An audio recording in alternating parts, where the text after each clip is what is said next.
அழகான நிஜம். ஆனால் சுபாஷ் ஒரு கவர்ச்சியான மாயை. சுபாஷின் ஒவ்வொரு வார்த்தையிலும் ஒரு போதை இருந்தது. அவனது வசீகரமான பார்வையும் மூச்சுக்காற்றுப்படும் தூரத்தில் அவன் பேசும் ஆசை வார்த்தைகளும் காவ்யாவை முற்றிலுமாக மாற்றிவிட்டன. தன் உயிராக நேசிக்கும் செல்வாவை மறந்து சுபாஷின் அந்த தற்காலிக காதலில் முழுமையாக தன்னை தொலைக்கிறாள் காவ்யா. செல்வாவுக்கு தெரியாமல் சுபாஷுடன் மகாபலிபுரத்திற்கு ஒரு ரகசிய பயணத்தை மேற்கொள்கிறாள் காவ்யா. அந்தி சாயும் நேரம். மகாபலிபுரம் கடற்கரையில் யாருமற்ற ஒரு தனிமையான இடம். கடலின் அலைச்சத்தத்தை விட சுபாஷின் காதல் வார்த்தைகள் காவ்யாவின் காதுகளில் சத்தமாக ஒலித்தன. குளிர்ந்த கடல் காற்று அவளை தழுவிச் செல்ல சுபாஷ் அவள் அருகில் நெருங்கி வருகிறான்.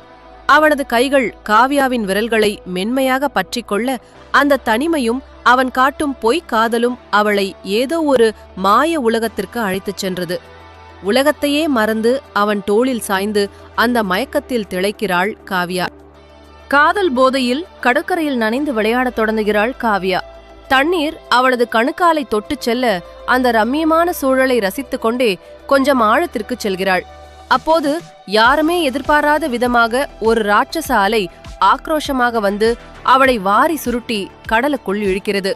சுபாஷின் பெயரை அலறி துடித்துக் கொண்டே தண்ணீரில் மூழ்குகிறாள். ஆனால் அதுவரை அவளுக்காக உயிரையே கொடுப்பேன் என்று வசனம் பேசிய சுபாஷ் கடலின் சீற்றத்தைக் கண்டு பயந்து போய் அவளை காப்பாற்ற துணியாமல் ஒரு கோழையைப் போல சிலையாய் நிற்கிறான்.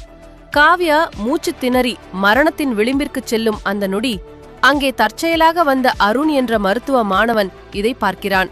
சீரும் அலைகளை பற்றி கவலைப்படாமல் கடலுக்குள் பாய்ந்து நீந்துகிறான். மயங்கிய நிலையில் உள்ள காவ்யாவை மீட்டு கரைக்கு கொண்டு வருகிறான். அவளுக்கு மூச்சு இல்லை. உடனடியாக அருண் அவளது நெஞ்சில் அழுத்தி முதல் உதவி செய்து அவளுக்கு செயற்கை சுவாசம் அளிக்கிறான். அவனது தீவிர முயற்சியால் காவ்யா இருமிக்கொண்டே கண்விழிக்கிறாள். கண்விழித்த காவ்யாவுக்கு மூச்சு சீரடைய சிறிது நேரமானது. அவளை காப்பாற்றிய களைப்பில் ஈரம் சொட்ட சொட்ட அவளுக்கு அருகிலேயே மண்டியிட்டு அமர்ந்திருந்தான் அருண். மரண பயத்தில் நடுங்கிக் கொண்டிருந்த காவ்யா சுற்றும் முற்றும் தேடினாள். அவளை உயிருக்கு உயிராக காதலிப்பதாக கூறிய சுபாஷ் பயத்தில் அவளை நட்டாற்றில் விட்டுவிட்டு ஓடியிருந்தான்.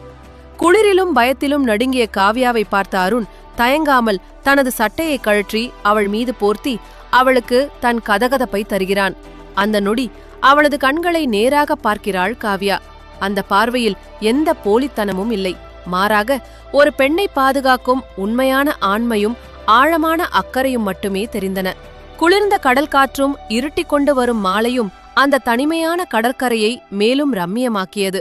குளிரில் நடுங்கிக் கொண்டிருந்த காவ்யாவை தன் கைகளால் ஆதரவாக அணைத்து இதமாக வருடினான் அருண். அவனது ஒவ்வொரு ஸ்பரிசத்திலும் ஒரு கண்ணியமான காதலும் அவளை பாதுகாக்க வேண்டும் என்ற தவிப்பும் இருந்தது.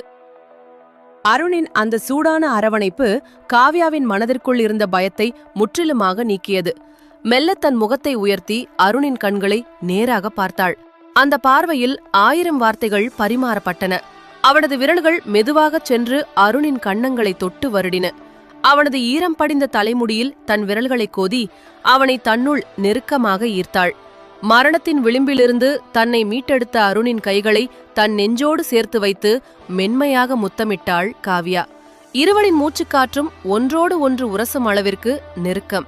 அருணின் ககைகள் அவளது இடையை மென்மையாக பற்றிக்கொள்ள அந்த ஸ்பரிசத்தில் தன்னை முழுமையாக இழந்து அவனது தோளில் தன் முகத்தை புதைத்துக் கொண்டாள் காவ்யா.